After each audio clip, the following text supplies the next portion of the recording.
Quand 20 des plus beaux temples d'Égypte furent menacés par des inondations, 51 pays décidèrent de les sauver en organisant l'un des plus ambitieux déménagements de l'histoire.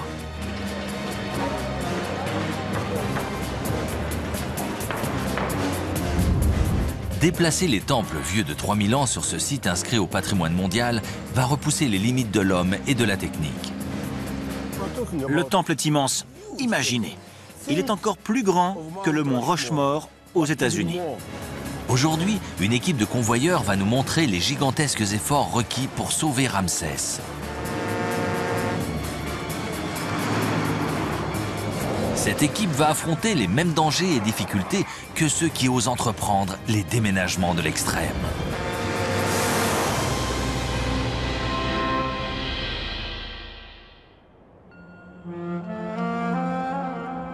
Les temples colossaux d'Abou Simbel dominent les rives du Nil dans le sud de l'Égypte.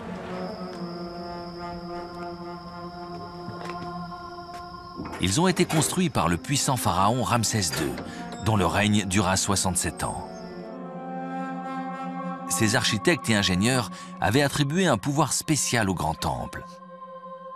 Ils ont en effet soigneusement orienté l'entrée sacrée pour que 2 fois par an les rayons du soleil pénètrent profondément dans le sanctuaire pour illuminer le visage des divinités.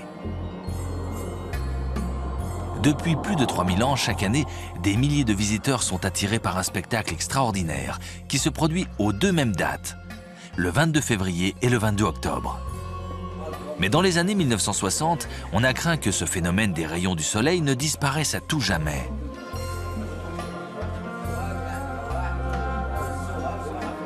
Abou Simbel était menacé par l'élément géologique qui avait permis à l'ancien royaume de prospérer, le fleuve du Nil. Sans le Nil, l'Égypte ne serait pas l'Égypte. Ce serait un désert. Si les Égyptiens vous disent que le Nil est une artère vitale, c'est absolument vrai, car il n'existe aucune autre source d'eau excepté ce fleuve.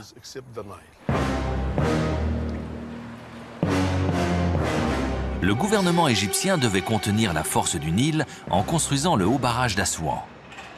La massive structure de presque 4 km de large allait créer un réservoir s'étalant sur 500 km et produisant suffisamment d'électricité pour alimenter la moitié de l'Égypte. La construction du barrage était très utile pour l'Égypte et pour les Égyptiens, pour les terres agricoles, pour l'électricité et l'énergie. Mais il y avait aussi un aspect négatif. Le lac de retenue allait inonder les sites de plus de 20 monuments de l'Égypte antique. Les plus grands et les plus importants étant ceux d'Abou Simbel. Il s'agit là d'un temple immense. Imaginez la taille du mont Rushmore. Mais aux États-Unis, il n'y a que des statues. Ici, c'est tout un ensemble de constructions.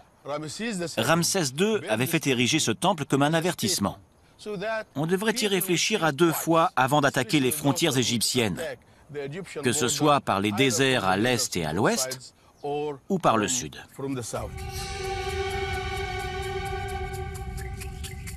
L'imposante façade du temple principal d'Abou Simbel, haute de 33 mètres, cache au-delà de son entrée une série de cavités et de salles profondément creusées dans la montagne.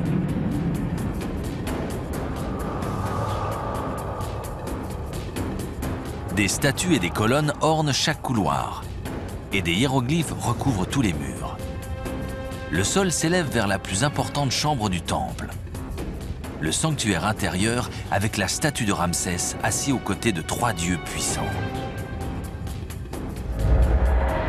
Au bout de ce long couloir étroit, 2 fois par an, les rayons du soleil inondent de lumière 3 des statues, tandis que la 4e, le dieu des enfers, reste dans l'obscurité totale. Préserver ce spectacle extraordinaire serait le plus grand défi pour les ingénieurs. Mais un autre problème était bien plus urgent. À moins d'agir immédiatement, le temple serait condamné à l'oubli sous l'eau. Le gouvernement égyptien adresse une demande urgente aux Nations Unies pour l'aider à sauver les temples.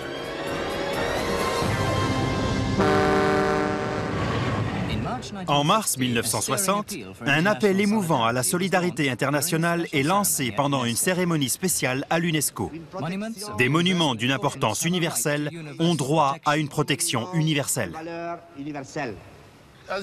Comme vous pouvez l'imaginer, quand le projet a été lancé dans le monde entier, cela a alimenté l'imagination d'ingénieurs, d'architectes et parfois même d'imposteurs qui voulaient que leur nom soit associé au projet. De nombreuses idées ont alors été proposées. Des experts de 51 nations ont collaboré pour élaborer le meilleur moyen de sauver les temples. La montagne d'Abou Simbel offrait le défi le plus ambitieux. Une des idées consistait à inonder Abou Simbel et à construire un immense aquarium et un dôme autour du site. Des pompes à l'intérieur des murs filtreraient les eaux boueuses du Nil pour maintenir la visibilité sous l'eau.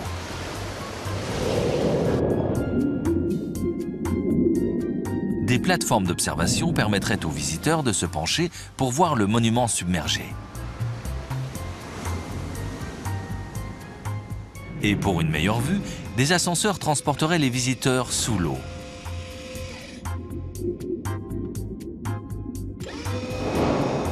Ce plan comportait un problème majeur.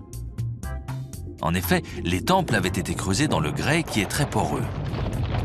Avec le temps, l'eau aurait érodé la pierre, provoquant l'écroulement des temples. Petit à petit, les ingénieurs comprirent que la seule façon de les sauver serait de les déplacer. Ils avaient calculé qu'après l'inondation provoquée par le barrage, le niveau de l'eau monterait de 60 mètres. Pour assurer la sécurité des temples, il fallait les soulever d'au moins 65 mètres et les déplacer de 200 mètres à l'intérieur des terres. Le problème semblait presque insoluble. Pour déplacer Abou Simbel, la grande difficulté était une énorme falaise au-dessus du temple, qui s'enfonçait de 60 mètres dans la roche. Essayer de bouger le tout d'un seul bloc aurait été un réel défi. Une autre option consistait à hisser les temples d'un seul bloc sur leur nouveau site. Les équipes couperaient tout autour du monument pour le libérer de la montagne. Elles placeraient ensuite 650 criques hydrauliques sous la structure qui, ensemble, soulèveraient doucement les 250 000 tonnes, 1 mm à la fois. Les criques seraient tendues au maximum, puis remplacées par des piliers qui formeraient une plateforme sous la structure. Après avoir replacé les criques, ils auraient soulevé le temple au niveau suivant, et ainsi de suite. Il aurait fallu répéter cette procédure 200 fois. Le risque était énorme. On n'avait encore jamais déplacé un édifice aussi lourd. Si des criques ou des piliers lâchaient, le résultat serait catastrophique. Cela aurait été extrêmement compliqué de déplacer le temple d'un seul bloc. Il s'agissait de soulever 250 000 tonnes. Je suis sûr qu'en 1964, ça aurait été révolutionnaire. Il y avait un autre moyen. On pouvait profiter de la montée des eaux pour enfermer le monument sur une immense péniche en béton. Puis, tandis que le niveau monterait, le temple flotterait en lieu sûr. L'idée était ingénieuse, mais il faudrait plus de 6 ans pour que les eaux soulèvent ce lourd chargement sur son nouveau site. Et c'était très risqué. En cas de tempête, les temples seraient endommagés. Les ingénieurs comprirent qu'Abou Simbel était tout simplement trop lourd pour être transporté d'un seul bloc. La seule solution pratique était aussi la moins attirante, couper les temples en petits segments pour les transporter. Cette idée horrifiait les archéologues. Il est très difficile d'accepter qu'on découpe un monument, mais il fallait accepter le positif avec le négatif. C'était la solution la plus sûre. On savait avec certitude que rien ne serait perdu. Tout serait à l'abri du danger des eaux. Le temple serait sur la terre ferme. Début 1964, une équipe internationale de 2000 ingénieurs et entrepreneurs suédois, italiens, français, allemands et égyptiens entame la gigantesque mission de démonter Abou Simbel.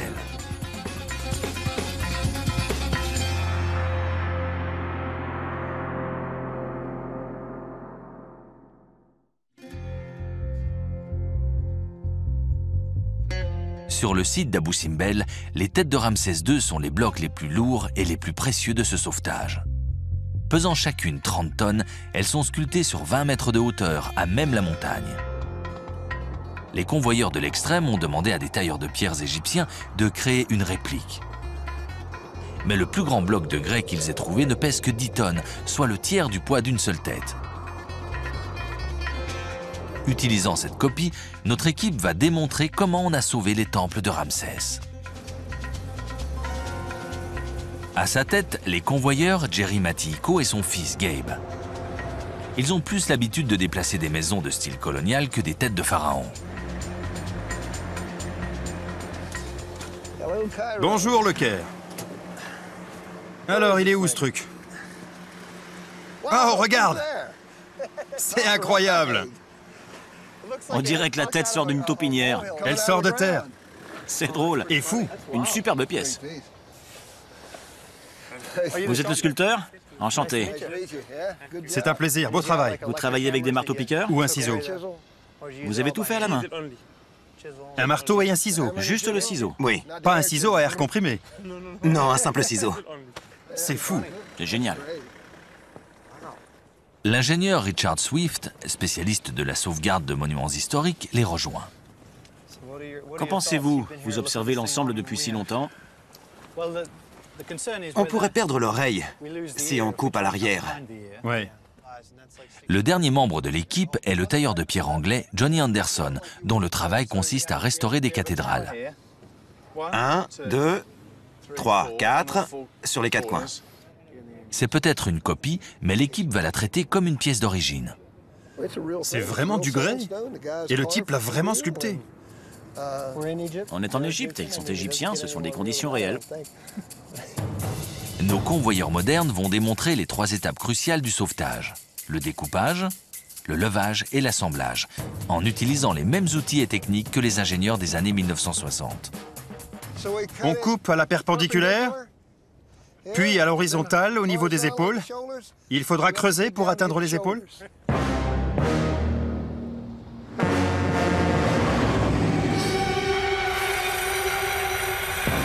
Dans les années 60, les ingénieurs ont compris qu'ils ne pouvaient pas sectionner Abou Simbel en segments de même taille, car le résultat sur la façade aurait ressemblé à un échiquier. Des coupes au niveau du nez ou des yeux auraient laissé des cicatrices irréparables. Ils ont soigneusement choisi chaque découpage pour faire le moins de dégâts possible. Mais il n'y avait pas que la façade. Creusés dans la montagne, les chambres, les colonnes, les plafonds et les murs aux hiéroglyphes devaient eux aussi être scindés. Plus de 5000 découpes seront nécessaires pour séparer le temple de la montagne en 1042 blocs transportables. Le temple d'Abou Simbel avait été sculpté dans la montagne. C'était une structure tout à fait naturelle. Les ingénieurs et entrepreneurs devaient donc trouver une solution pour également déplacer toute la montagne entourant le temple.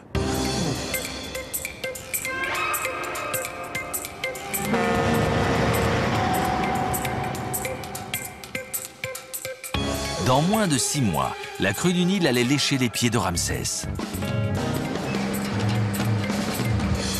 Pour gagner un peu de temps, les ingénieurs avaient construit une barrière temporaire, un bâtard d'eau, pour retenir l'eau.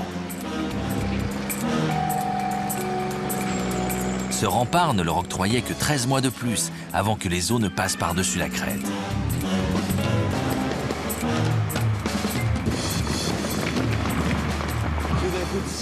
Je les imaginais en train de travailler et je voyais un tsunami se diriger sur eux.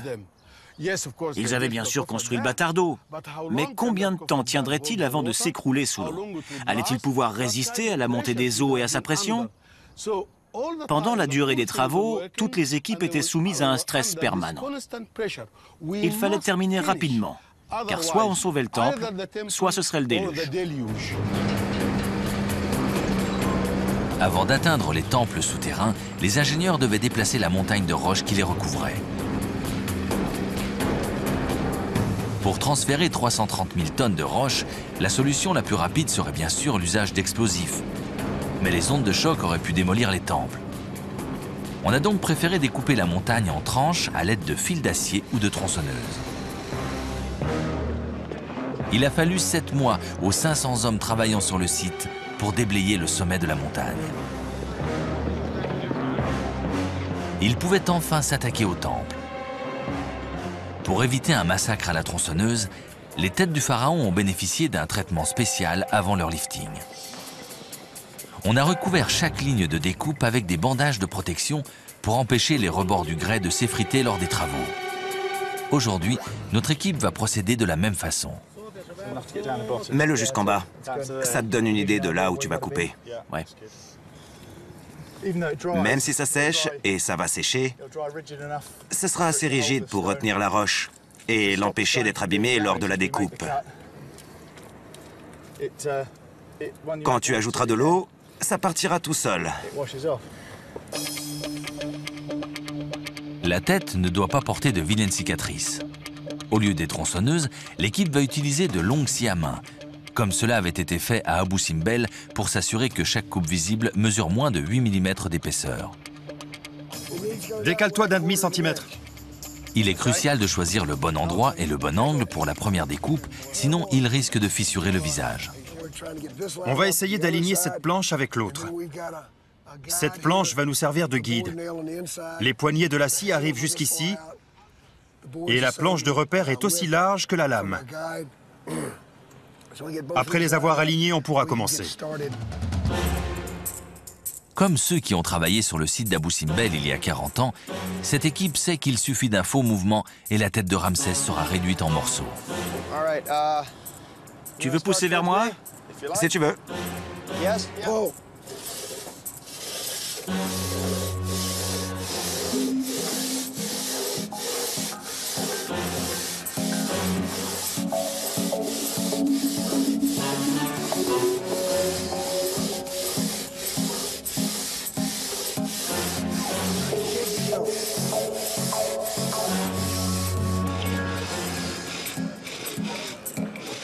Pour les temples d'Abou Simbel, la longueur totale de toutes les coupes atteignait presque 10 km.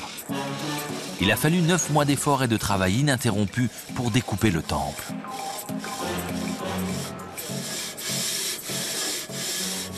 Le travail est plus compliqué que prévu. Notre équipe se démène pour ne pas laisser d'impact sur la tête en grès. On fait une pause? Ouais, je l'aurais bien fait plus tôt, mais j'ai préféré continuer. Au milieu de cette lame, on voit bien qu'après avoir scié très peu de temps, on a déjà perdu 3 mm sur les dents. Elles se sont aplaties et il faut déjà les affiler.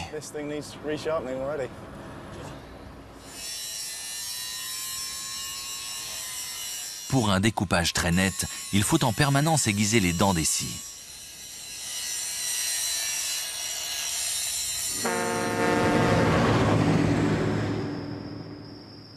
L'ampleur de l'opération à Abou Simbel était inédite.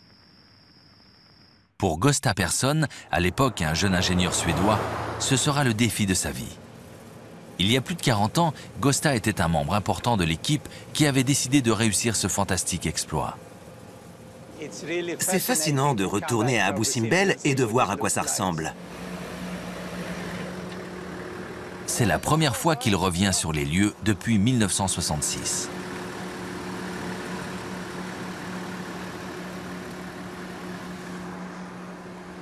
C'est incroyable.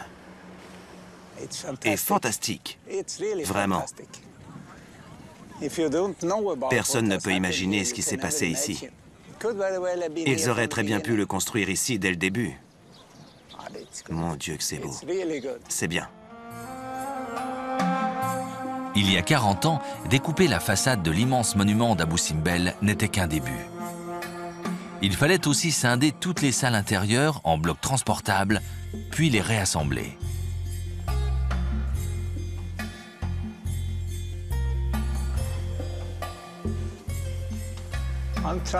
Je vérifie si on voit des fissures au plafond. J'en ai pas encore trouvé. C'est possible qu'il n'y en ait pas. En voilà une. Elle se dirige en ligne droite jusqu'ici. Et une deuxième part en angle droit.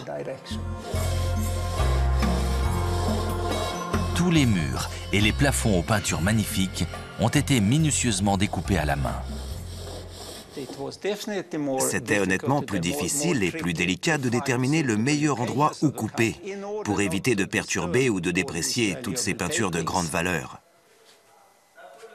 C'était le plus laborieux. On essayait bel et bien de bouger une montagne, mais il fallait le faire en petits morceaux. On ne pouvait pas tout déplacer d'un coup. En réalité, Abou Simbel allait être sectionné en plus de 1000 blocs séparés, chacun pesant jusqu'à 30 tonnes. Mais il fallait aussi sauver 18 autres monuments sacrés, dont le temple de Kalabsha. Construit pendant le règne de l'empereur romain Auguste, Kalabsha avait été érigé en blocs plutôt que sculpté dans la montagne. C'était l'occasion idéale pour tester les techniques requises pour déplacer et assembler Abou Simbel en toute sécurité. Mais il y avait un problème. Le temple de Kalabsha était inondé pratiquement toute l'année par les crues naturelles du Nil. Les moyens de transport classiques n'étaient pas envisageables. Il fallait trouver une autre solution. Le temple de Kalabsha a été démonté en tout premier. Il était sous l'eau 9 mois par an. Et c'est précisément en utilisant l'eau que les Allemands ont résolu le problème. Au lieu de lutter contre les inondations, les ingénieurs allemands décidèrent d'exploiter les différents niveaux du Nil. Ils ont attendu que les eaux soient au plus haut pour faire venir des péniches, puis démonter et transférer les blocs en lieu sûr 50 km plus loin. Ils ont commencé par le haut et continué couche après couche au fur et à mesure que le niveau de l'eau baissait. Déplacer 16 000 blocs en très peu de temps nécessitait un planning très serré. Mais finalement, ils ont brillamment réussi et ça a donné une grande confiance à ceux qui devaient déplacer Abou Simbel.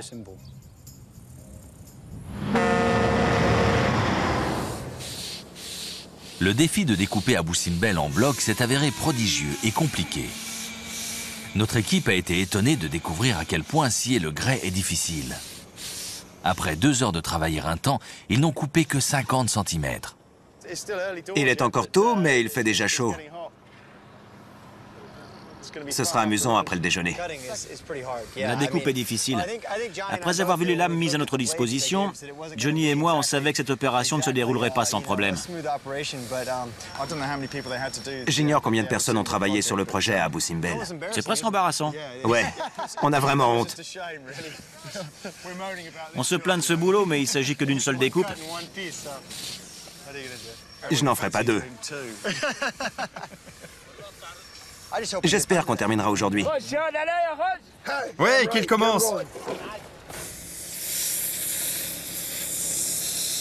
Tandis que nos convoyeurs se démènent avec la reproduction de la tête de Ramsès, ils commencent à comprendre qu'il y a 40 ans, la mission des ingénieurs avait été impitoyable et exténuante. La lame est foutue. On l'a beaucoup utilisée. On voit qu'elle est très usée au milieu. On leur a donné des noms. Certaines scies marchent mieux que d'autres. Quand c'est à notre tour de scier, on veut utiliser celle qui tranche le mieux. Celle-ci s'appelle Assam.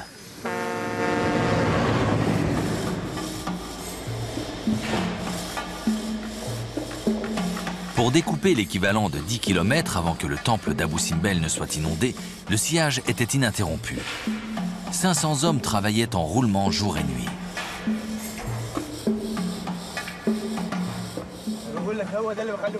Notre équipe aussi travaille en rotation avec un groupe de tailleurs de pierre égyptiens. Vous êtes sympa, vous. Vous aussi. Vous êtes anglais, non? Anglais, oui. Ah, il pleut beaucoup chez vous. Oui. Pleut beaucoup. Oui, beaucoup de pluie et de bière chaude. 2000 hommes de 5 pays différents et leurs familles s'étaient installés à Abou Simbel. Des villages entiers avaient été spécialement construits dans le désert environnant pour loger le nombre croissant de collaborateurs. Il y avait bientôt des maisons, des cafés et des hôtels. Cette petite communauté internationale n'avait qu'un seul et même but, sauver les temples d'Abou Simbel, vieux de 3000 ans. Chacun avait son travail. Qu'il parle italien, allemand, anglais, français ou arabe, peu importe.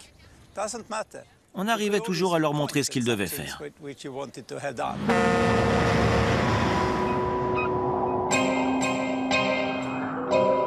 En milieu d'après-midi et après 6 heures de sciage, notre équipe n'a coupé que la moitié du visage. Et elle doit maintenant résoudre une autre complication. On a un petit problème. De l'huile a été versée sur l'une des scies au moment de l'aiguiser. Quelqu'un pensait sûrement que c'était une bonne idée pour faciliter la découpe. Mais ça ne peut, primo, qu'endommager la pierre et l'attacher, et secondo, boucher la découpe. Pour Johnny, il faut bien évidemment nettoyer les résidus d'huile entre les oreilles de Ramsès. Il le fera avec un fil dentaire géant. On utilise cette corde qui marche assez bien. Attends une minute, Gabe. Voilà de la poussière avec l'huile. On voit à quel point c'est collant. Ce n'est pas normal quand on utilise une scie sèche sur le grès. Il les protège. Après un bon nettoyage, le découpage continue. Mais tandis que l'incision s'approfondit, l'équipe est confrontée à un nouveau souci. Elle craint que la moitié supérieure du visage ne se sépare de la tête. Il décide de la caler pour la sécuriser avant de continuer.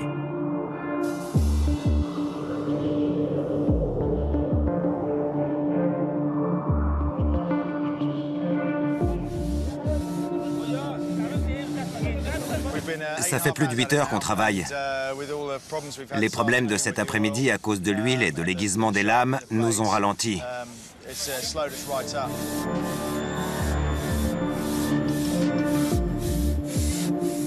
Après 12 heures de travail, l'équipe réussit enfin.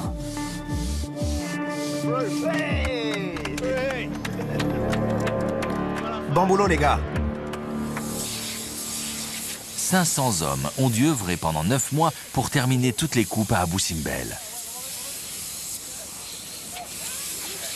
Leur prochain défi consistait à déplacer et assembler les temples antiques.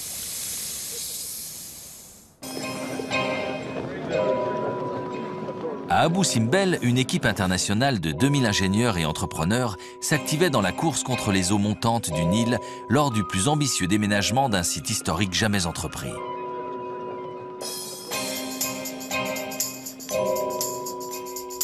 À son tour, une équipe d'ingénieurs français s'efforçait de sauver le plus ancien monument sur la liste de sauvetage. Il s'agit du temple d'Amada, à 80 km en amont du fleuve. C'est l'un des temples les plus importants et les plus anciens.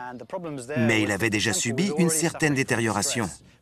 À cause des magnifiques peintures murales à l'intérieur, il était impossible de le couper en morceaux qu'on déplacerait séparément.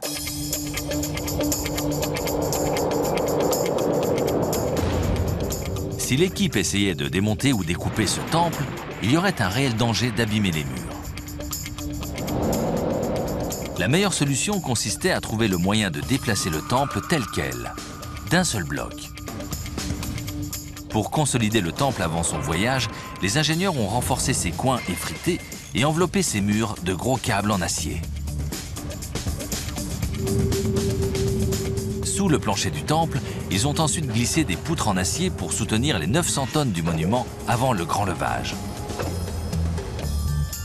Lors d'une opération sans précédent, comparable aux exploits en ingénierie des anciens Égyptiens, des centaines d'hommes ont posé des rails de chemin de fer pour transporter le temple à travers ce désert vallonné. Mais au lieu d'utiliser la force des hommes pour tirer le temple, ils ont employé des criques hydrauliques pour le pousser. À cause de l'isolation du site, on ne pouvait livrer que 150 segments ferroviaires. À chaque étape, il fallait repositionner les rails en optant pour un itinéraire en zigzag qui évitait les collines et les dunes. Les anciens Égyptiens ont procédé de la même façon. Pour transporter les blocs de pierre, ils les faisaient rouler sur des troncs d'arbres qui avançaient sur un passage. Et dès qu'un tronc se libérait à l'arrière, ils le remplaçaient à l'avant. Avançant à un rythme de moins de 25 mètres par jour, ce trajet épique de 2,5 km a duré 3 mois. Amada était suffisamment petit pour être transporté d'un seul bloc. Sur le site d'Abou Simbel, alors que le découpage en grands segments n'était pas terminé, il fallait élaborer le moyen de soulever chaque bloc sans l'abîmer. Dans la deuxième étape de sa démonstration, qui consiste à soulever le visage du pharaon, notre équipe va nous montrer comment ils ont procédé à l'époque. J'ai fait quelques croquis pour déterminer approximativement où est le centre, pour y fixer les attaches. Une technique pour soulever le visage consistait à utiliser des élingues. Mais les glisser sous un poids aussi lourd serait risqué. Et il y avait un réel danger qu'elles entaillent le visage.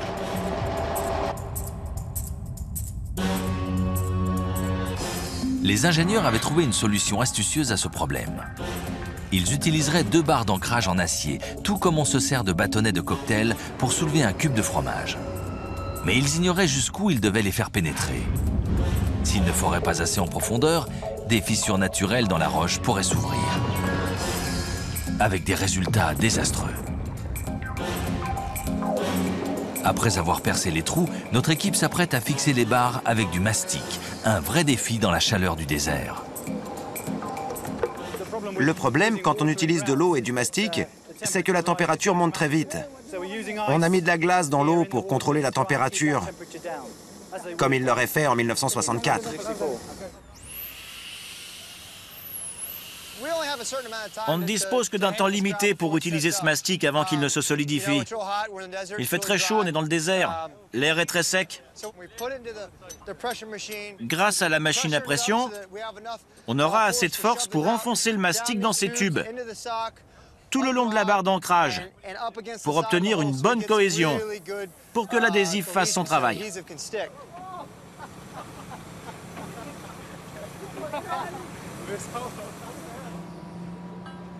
6 heures plus tard, le mastic s'est solidifié. Il est temps de passer à la deuxième étape de la démonstration, celle du levage. Avant de commencer, Jerry se met d'accord avec l'opérateur de la grue sur les signaux à employer. Il faut qu'on parle le même langage. Ça veut dire monter. Ça, c'est vers le bas, par là et par là. Droit vers le haut, un peu. Attendez, c'est quoi ce geste? Ça veut dire un peu. Ah, un tout petit peu. Un tout petit peu plus haut. D'un cheveu. D'un cheveu. D'accord, et ce signe? Ça veut rien dire. Il faut toucher les cheveux. Mais j'ai pas de cheveux, moi. Avant de soulever le visage trop haut, ils doivent vérifier que les barres d'ancrage puissent supporter le poids. Ça suffit, c'est bon.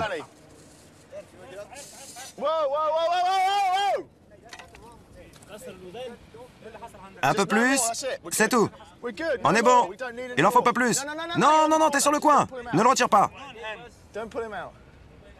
Les barres semblent tenir. Mais Johnny est inquiet. Le hissage est si rapide que le visage pourrait s'écraser vers l'arrière sur la tête.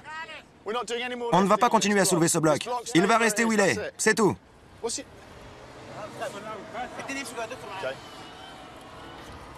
Ils sont partis, on peut pas les arrêter. Jerry a une autre idée en tête. Il veut procéder au levage.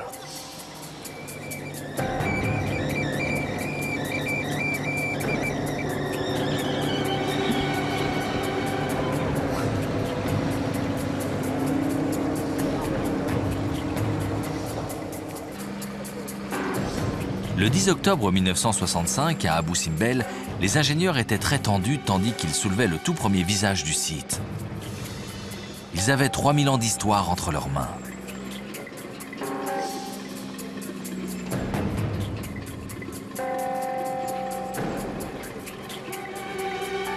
Ils ont chargé le visage de Ramsès sur un camion où il a été bien calé dans un coffrage.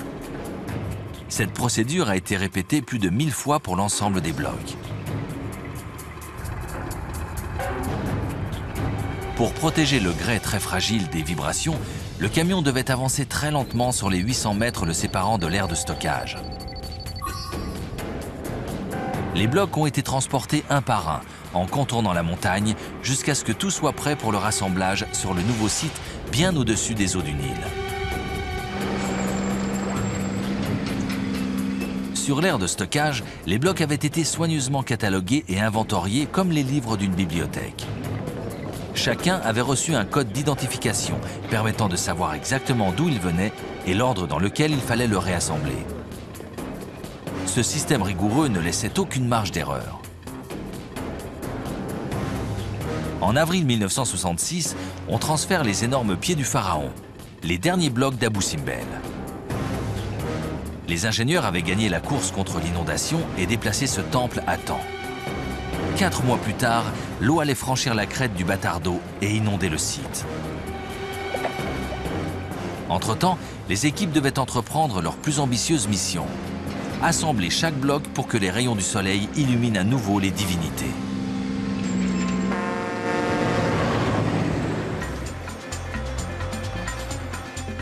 La course pour sauver les autres temples s'est poursuivie. Ceux de l'île de Philae, déjà envahis par les eaux, ont été les derniers à être secourus. Philae avait été le lieu de culte de la déesse Isis et la destination de pèlerinage. Désormais, il risquait de disparaître à tout jamais. Pour sauver ces temples sacrés, les ingénieurs avaient construit un bâtard d'eau temporaire autour du site pour endiguer les eaux du Nil. Après avoir pompé l'eau de l'enceinte, ils avaient procédé au démontage des édifices sans se mouiller les pieds. Malheureusement, il n'était pas assez grand pour encercler tous les monuments. Certains édifices sacrés sur l'île restaient complètement submergés, y compris les portes de Dioclétien, les portails romains menant à l'île. Les sauver du lac exigeait une autre stratégie. La marine royale britannique a été appelée à la rescousse. Le capitaine de corvette Thompson. En octobre dernier, on a commencé à retirer la boue dans laquelle les portes étaient ensevelies. C'était le plus grand défi de la carrière du capitaine de corvette Ed Thompson. Aujourd'hui âgé de 75 ans, il retourne pour la première fois sur le site de ses exploits. Ah, attendez un peu. Là, ce sont les portes. C'est comme ça que je les ai vus sous l'eau. Bien sûr, à notre arrivée, presque la totalité, ou 90%, était couvert de boue, à l'exception d'un petit espace sous certaines arches. Je me suis tout d'abord demandé comment j'allais me débarrasser de toute cette boue. Ils ont brisé la boue avec un tuyau à haute pression appelé lance à air comprimé, puis l'ont aspiré à travers un conduit comme un aspirateur sous-marin. La plupart du travail devait être fait au toucher à cause de la mauvaise visibilité sous l'eau. On avait 10 yeux, 5 ici et 5 là. Ces deux-là n'étaient pas beaucoup utilisés. Sous l'eau, l'équipe de Thompson a découpé la structure en se servant uniquement de marteaux et de ciseaux. Mais comment allait-elle ensuite soulever une demi-tonne de pierre à la surface? La solution consistait à utiliser des sacs de hissage en toile. En les gonflant comme des ballons, ils flotteraient suffisamment pour soulever les blocs à la surface de l'eau. La mauvaise visibilité et les longues heures de travail rendaient cette opération dangereuse. Pendant plus de 6 mois, des grues ont soulevé un par un les 450 blocs des portes de Dioclétien et les ont transférés sur leur nouveau site. Je n'ai jamais pensé que je la verrais de nouveau debout. En arrivant, je n'étais pas sûr de la trouver la tête à l'envers. Mais elle ne l'est pas, enfin, je le crois.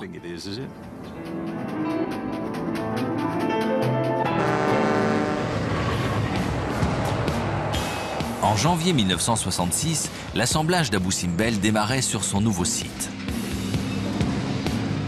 Mais il ne s'agissait pas seulement de réassembler le monument.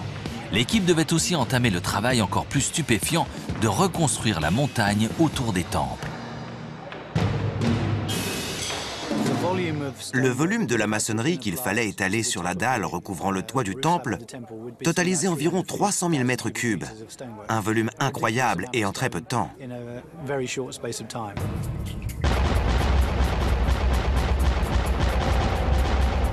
Aménager sur le nouveau site toute une montagne autour des temples représentait un défi unique. La solution la plus simple aurait été d'empiler des pierres au-dessus des temples, mais au risque de les écraser. Les ingénieurs devaient reproduire à l'identique les propriétés scientifiques de la montagne originelle qui avait agi comme une voûte supportant le poids des pierres et évitant qu'elles ne pèsent sur l'ancien temple. La solution consistait à construire un énorme dôme en béton au-dessus du temple. Il était si grand que pour l'ériger, il a fallu utiliser 300 énormes sections de béton armé.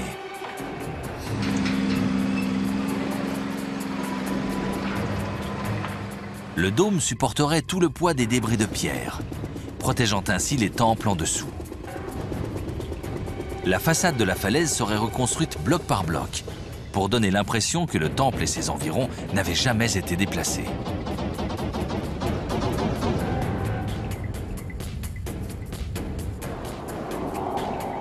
Mais il subsistait deux énormes obstacles. Pouvait-il orienter le grand temple avec autant de précision que les anciens Égyptiens afin que le soleil illumine les dieux à l'intérieur? Et les statues géantes de Ramsès II pouvaient-elles être réassemblées pour à nouveau garder l'entrée des temples?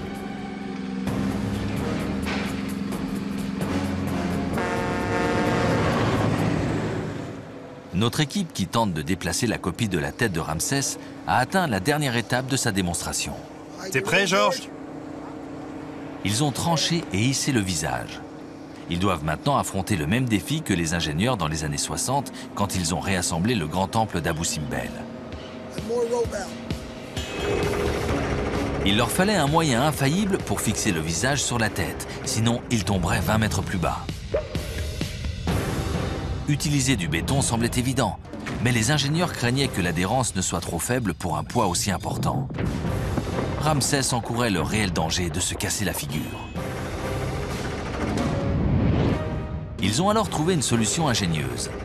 En utilisant des barres d'acier, ils ont attaché un contrepoids en forme de L à l'arrière du visage. La clé de béton doit servir de lien entre le visage en grès et la façade en pierre. Il va de soi qu'on ne peut pas forer des attaches à travers le visage pour le sécuriser, sinon on détruirait une pièce archéologique. La clé de béton armé est fixée dans le grès, grâce aux barres d'attache que l'on peut voir ici. Après avoir bien calé le contrepoids dans le crâne, il serait impossible de bouger le visage. Mais les calculs de notre équipe seront-ils exacts? Réussiront-ils à parfaitement réinsérer le visage de Ramsès?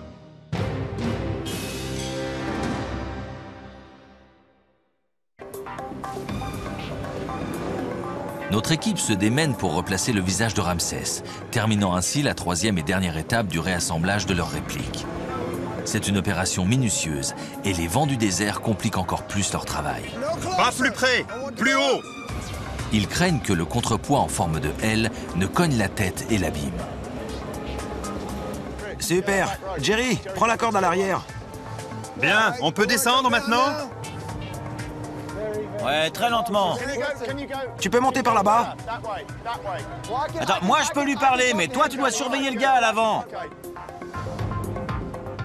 Il faut sûrement le baisser un peu. Baisse! Et il faut lui dire. D'accord, on va le poser tout près de ce rebord.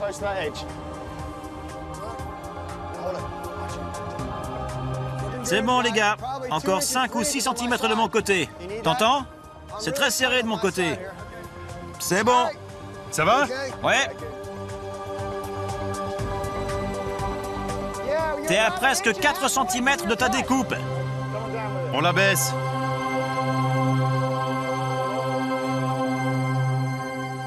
Ah, c'est bien. On a réussi, on est bon. 1, 2, 3, Ramsès. Hurrah!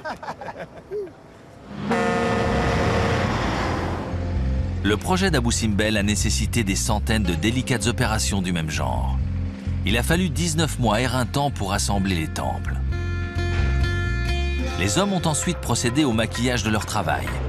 Ils ont rempli de mortier l'équivalent de 10 km de découpe entre les blocs du temple pour cacher toutes les cicatrices de cette chirurgie. Le 31 octobre 1968, soit 4 ans et demi après le début des travaux et avec 20 mois d'avance sur le planning, le projet est enfin terminé. Comme tous l'espéraient, Abou Simbel a retrouvé sa gloire d'antan et de surcroît, il donne l'impression de n'avoir jamais été déplacé. Ramsès II a dû se réjouir de ce projet en voyant le monde entier s'intéresser au sauvetage de son temple. Et ce n'était pas seulement pour le présent, mais pour la postérité et les milliers de touristes qui viendraient les voir. Ce n'est pas seulement le sauvetage du temple de Ramsès II qui importait, mais la mobilisation du monde entier autour de ce projet pour sauver tous ces monuments. Ils ont été très intelligents il y a 3000 ans. Ils ont tout creusé dans la roche.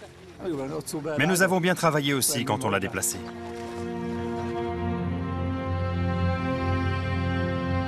Les ingénieurs allaient vivre un dernier moment de vérité. Ils attendaient de voir si le grand temple avait été correctement orienté pour permettre au soleil d'illuminer l'intérieur du sanctuaire chaque année aux célèbres 2 dates.